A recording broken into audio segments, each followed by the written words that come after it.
অবশেষে চট্টগ্রাম বন্দর জেটিতে ভিড়েছে পাকিস্তান থেকে আসা সেই জাহাজ। ৮১১ কন্টেইনার পণ্য নিয়ে বর্তমানে এটি এনসিটি ইয়ার্ডে রয়েছে। এই কন্টেইনারে আছে খনিজ পদার্থ, শিল্পের কাঁচামাল এবং ভোগ্যপণ্য। ব্যবসায়ীরা বলছেন, সাশ্রয়ী হওয়ায় নতুন এই রুট দিয়ে পণ্য আমদানি ক্রমেই বাড়বে। গত নভেম্বরে আসার ১ মাস পর দ্বিতীয়বারের মতো করাচি থেকে চট্টগ্রাম আসলো জাহাজটি। Double million offer, Walton fridge কিনে পেতে পারেন ২০ লক্ষ টাকা, রয়েছে কোটি কোটি টাকার নিশ্চিত উপহার।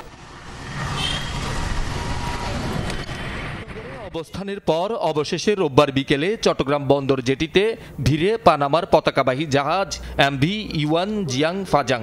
করাচি থেকে দুবাই বন্দর হয়ে দ্বিতীয়বারের মতো চট্টগ্রামে আসলো জাহাজটি।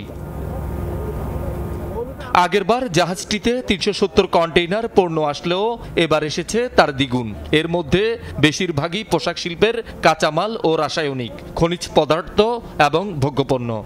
আগেও আমাদের এই মালামালগুলো ইম্পোর্ট হতো পাকিস্তান থেকে, যে মালামালগুলো আসছে soda ash, marble chips, sugar বা অন্যান্য কার্গোগুলো, তো সেগুলো আসতে হচ্ছে আমাদের পোর্ট ক্লাং কিংবা কলম্বো হয়ে। সেই ট্রান্সশিপমেন্টে আমাদের আরও ৫-৭ দিন বেশি সময় লাগতো।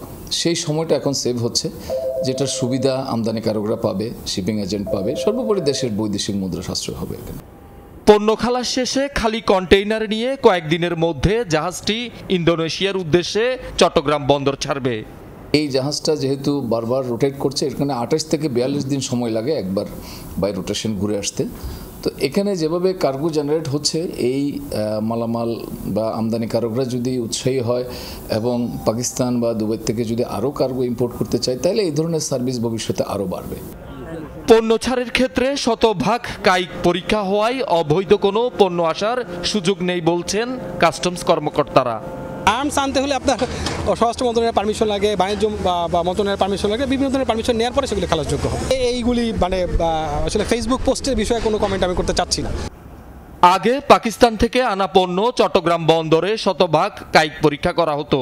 ৫ আগস্ট পট পরিবর্তনের পর এনবিআর এই কড়াকড়ি শিথিল করলে করাচি চট্টগ্রাম রুটে কন্টেইনার জাহাজ চলাচল চালু করে দুবাই ভিত্তিক সংস্থা ফিডার লাইন্স ডিএমসিসি।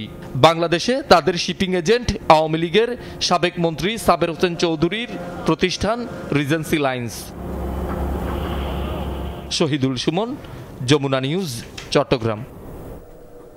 আমরা এ বিষয়ে বিস্তারিত জানবো আমাদের সহকর্মী মামুনুর রশিদ ওফির কাছ থেকে। ওফি, এবার তো গতবারের তুলনায় দ্বিগুণ পণ্য এসেছে, খালাস কখন নাগাদ শুরু হবে একটু জানাবেন?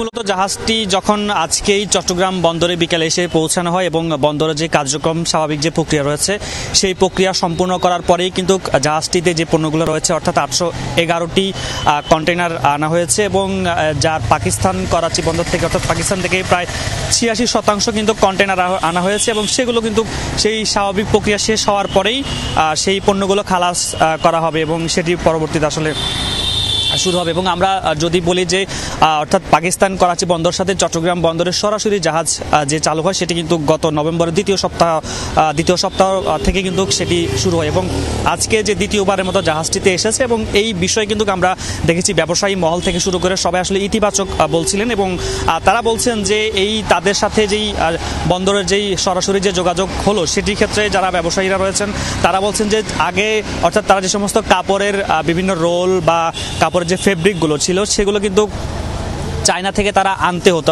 অর্থাৎ একটি দেশের উপর নির্ভরশীল তাদেরকে থাকতে হতো। এবারে যেহেতু পাকিস্তান সাথে যেহেতু সরাসরি জাহাজ চলাচল শুরু হয়েছে সেক্ষেত্রে তাদের দ্বিতীয় একটি দেশ যুক্ত হওয়ার কারণে কিন্তু তাদের যে কাপড়ের ফেব্রিক বা যে সমস্ত জিনিসগুলো রয়েছে সেগুলো পছন্দের ক্ষেত্রে এবং দামের ক্ষেত্রে অনেকটা কম মূল্যে তারা সেখান থেকে আনতে পারবেন এবং সেখানের যে ফেব্রিকগুলো ছিল সেগুলো কিন্তু অন্যান্য দেশের চেয়ে অনেকটা ভালো ব্যবসায়ীরা যেটি বলছেন। এবং আজকে কিন্তু যে সমস্ত পণ্যগুলো এসেছে এবং আমরা যদি বলি সেখানে বেশিরভাগ পরিশোধিত চিনি এসেছে প্রায় ৭,৫০০ টন। এরপরে যেটি এসেছে আসলে ১৭১টি যে কন্টেইনার করে ডলোমাইট এসেছে, বিভিন্ন যেই কাঁচা মাল শিল্পে যেটি ব্যবহার করা হবে এবং বিভিন্ন কাঁচা শিল্পে ব্যবহার করার জন্য যে সমস্ত জিনিসগুলো রয়েছে সেগুলো আনা হয়েছে এবং আলু এসেছে। আমি যদি বলি পাকিস্তান থেকে যেই কন্টেইনার করে যে সমস্ত জিনিসগুলো আনা হয়েছে এর পাশাপাশি যে আরব আমিরাতে সেখান থেকেও কিন্তু বিভিন্ন খাদ্যদ্রব্য, যন্ত্রাংশ, আলু থেকে শুরু করে বিভিন্ন থ্রি পিস সব কিছু কিন্তু আনা হয়েছে এবং আমরা ব্যবসায়ীরা যেটি বলছিলেন যে